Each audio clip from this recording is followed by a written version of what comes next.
this time we're gonna change up a little bit because our brother Derek has a son in the military, and Kelvin and I both work with a lot of young people over the years. And Rodney, you probably have interactions with a lot of young people. And I know over the years when we were growing up younger that saying no place for a black man, white man's army is no place for a black man. I had changed my thoughts over the years because of the young people I dealt with and trying to get their careers together and stuff like that. So our next guest is a former Air Force sergeant and Air Force recruiter. Sammy Jamie, can we bring in our brother Tim? Now we hope Tim. What's going on, What's going on, brother? Oh, Tim. Right. Oh, no technical issues, Tim. All right, we winning here. we have technical issues earlier. I even took off my glasses because my reflection was showing in the glasses. So there's no writing nothing at the bottom. Hey, listen, Tim. We know you trying to get your sexy back with the no glass look and everything, man. So we understand, brother. Midlife crisis. Now, listen. Me and Tim. I'm gonna lie. Me and Tim. We grew up in our manhood together. We've known each other since we turned to adulthood. So this is my true brother. I love him to death. So this is my man. He went to the military when we were very young, and he had an outstanding career with that and retired. And you see like how his house looks. So he got his own money. So the military's been very good to my brother Tim. But Tim, and when we say he's got his own money, he got his own money. So Tim, what made you get into the military? First of all, let's start with that. Let's go back. Well, one thing I'll tell you, we went to college together is how we met, and so I remember in processing, and you remember how long the lines were, the HBCUs and stuff like that. And so my mother, I was on the phone with her one day, and she was like, did you talk to the ROTC? Because I'm from Brooklyn.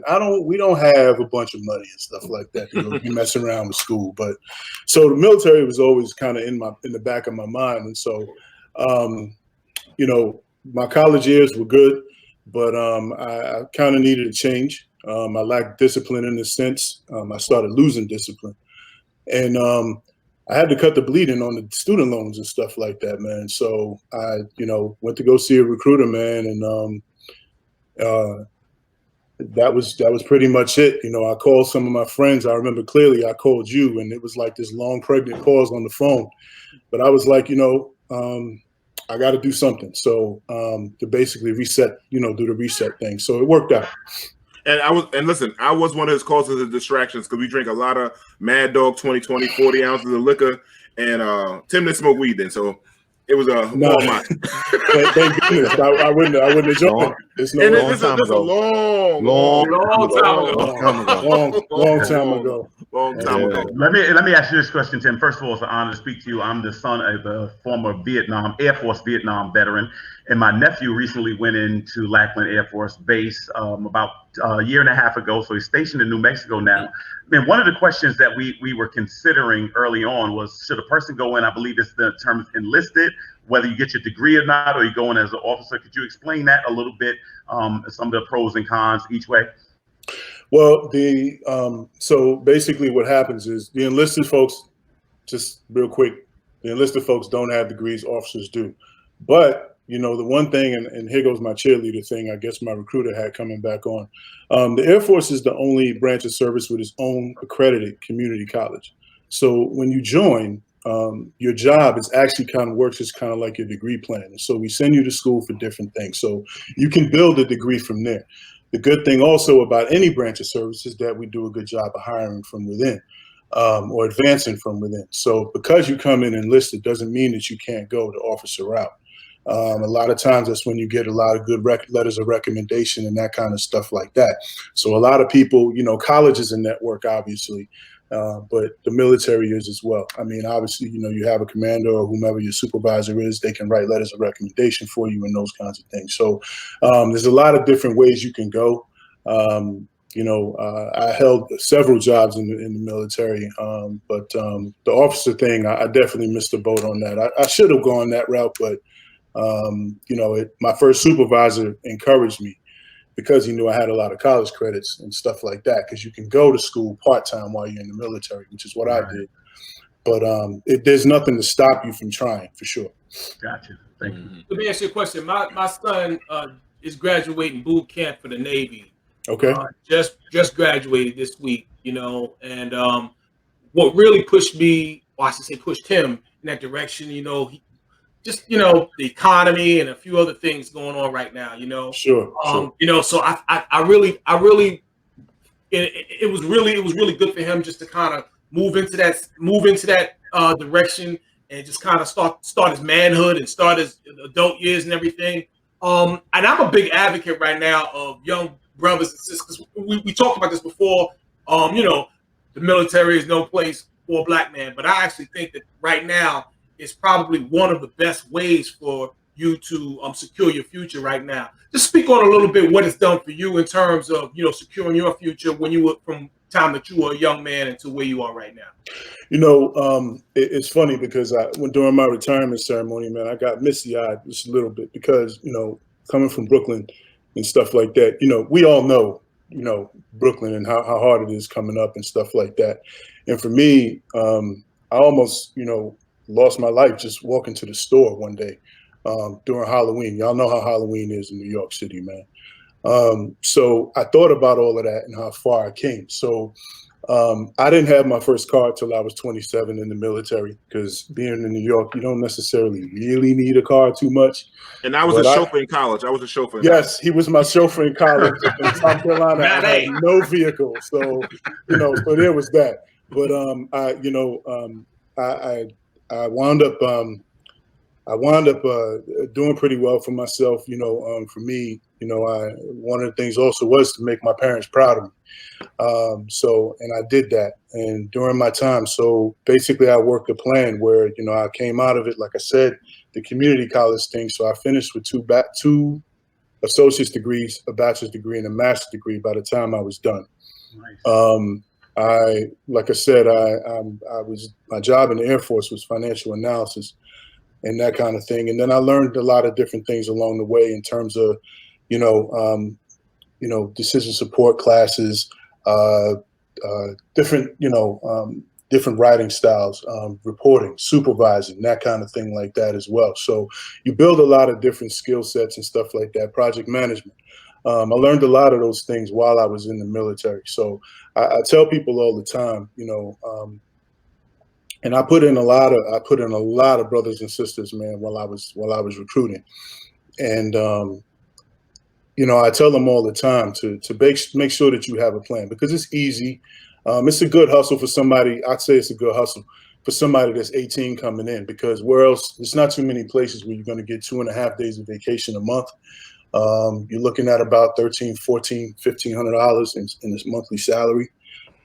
So he doesn't have to ask you for nothing anymore. So if he calls you, ask you for something, it's over. And full medical and $400,000 insurance, and a 401 and something similar to a 401k as well. So somebody coming in at 18 years old or whatever, 17, has a great that's a pretty good start. Now that being said, the military does ask a lot of you. There's no overtime. When you think you're getting off at 4:30, something's going on. You just probably not going home till 6, 7:30. There's deployments and those kinds of things like that, especially when you have families and those kinds of things. So, the benefits and stuff like that are very good, but at the same time, there's the other side, the work side or whatever, the actual military operational side. And then in the middle, like I said, is where you find your sweet spot in terms of still working your plan.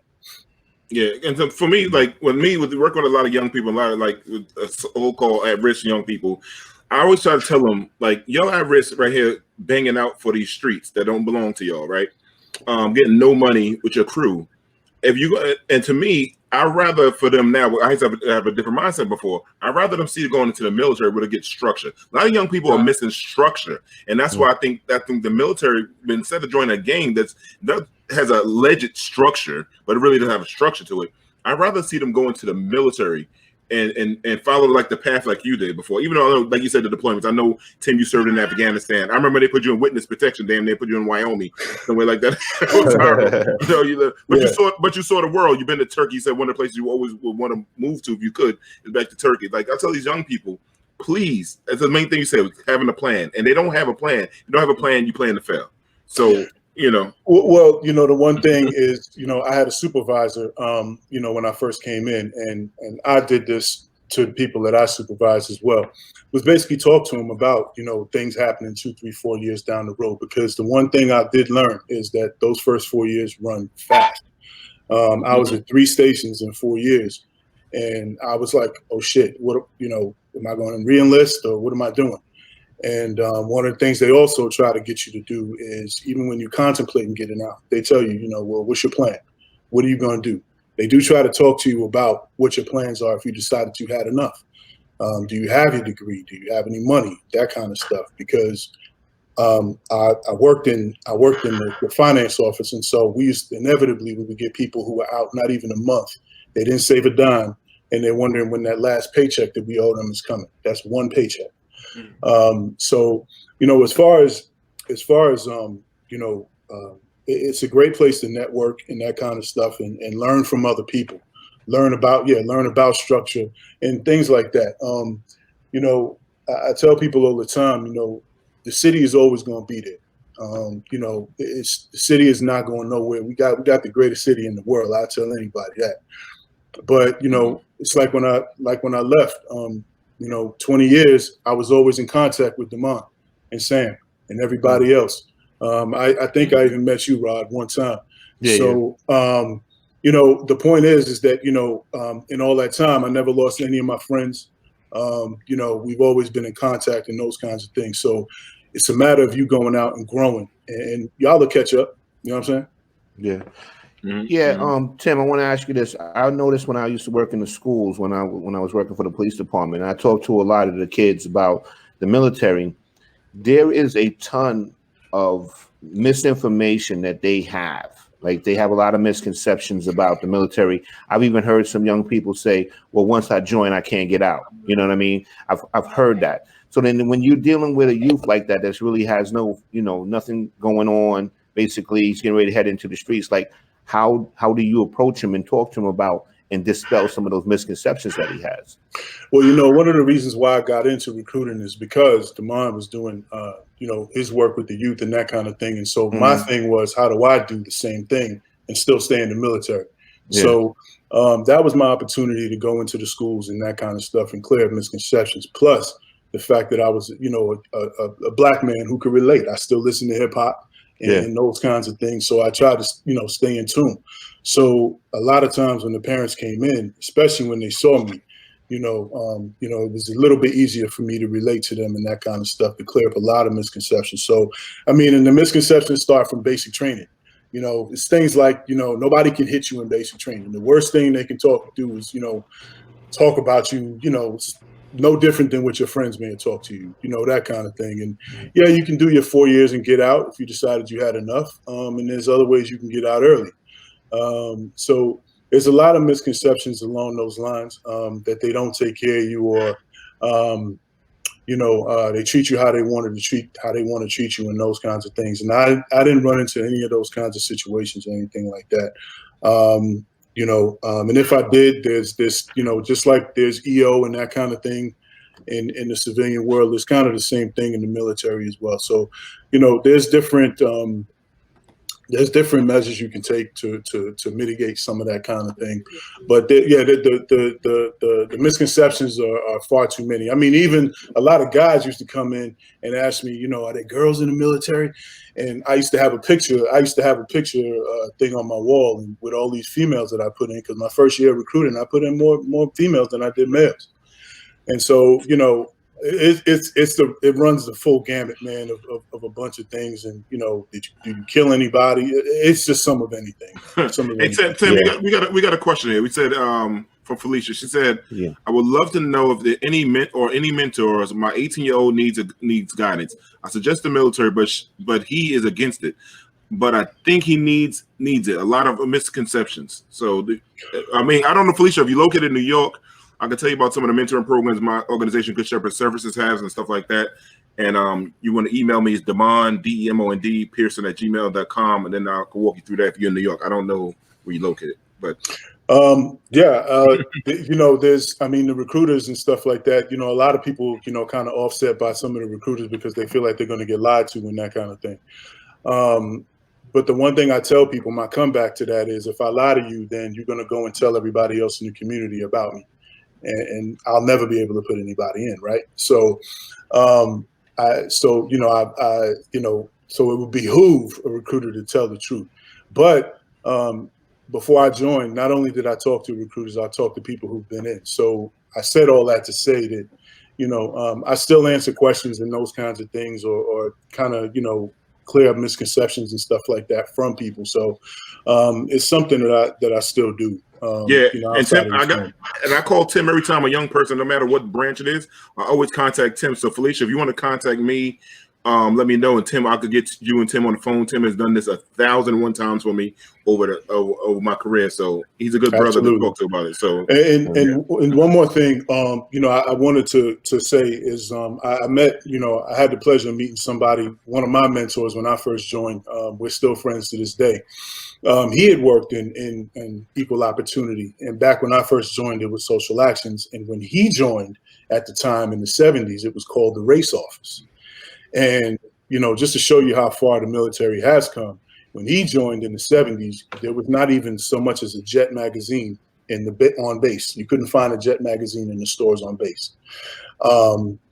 And so, the different programs and stuff like that, they have Black History Month programs, Latin History Month, the different, ethnicities and stuff like that. They do honor and recognize the different ethnicities. There's right now, there's a big, huge push for women in a lot of leadership roles and stuff like that. Those things are happening. Minorities in leadership roles, those are definitely happening. So those things are definitely there. And like I said, there's no short of mentors and mentorship and that kind of stuff, when you join. So, yeah. Cool. So Tim, I got one more question. What would you recommend to a person that does the 4 years and done, and they decide they're going to come home? Like, what would you recommend to a guy like that? A lot of times I was a 4 and done person. And so 16 years later, I still stayed and retired. So a lot of people do more than 4 years because they realize that it's not as bad as what they thought on day one. Mm-hmm. But for somebody that does their 4 years and they get out, I would definitely, first of all, I would highly recommend that you line up everything in terms of your education. So, you have your GI Bill. At that point, you will have earned your full GI Bill and that kind of thing. And you can also go to class during that time. At least get your associate's degree, because now you can go to college, on the government with the GI Bill and that kind of thing if you so choose. And then, any injuries and those kinds of things that you sustained, the Veterans Administration will take care of you that way as well. But the main thing, just overall, is just have a plan and don't, make your 4 years worth it. If that's what you know that you want to do, make your 4 years worth it. So whatever skills you can develop during that time, try to make sure that you do that, because we do send you to management school and those kinds of things. We don't just tell you, here, supervise. No, we make you, we do a lot of things in terms of, helping build skill sets and those kinds of things. So take advantage of those opportunities. And again, the education thing is huge. And save money.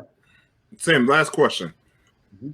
Oh, go ahead, there. Go ahead, Kelvin. Go ahead. No, very quickly. I understand that there's some young people that were not able to get into the military having tattoos in certain places. Or one of my friends was a recruiter in the Army. He said, we hated recruiting in New York. He said everybody had a felony or something like that. So is there something you can say to young people about just trying to keep their record clean, not getting tattoos on your face or whatever the case is when you want to try to go and then leave this option open?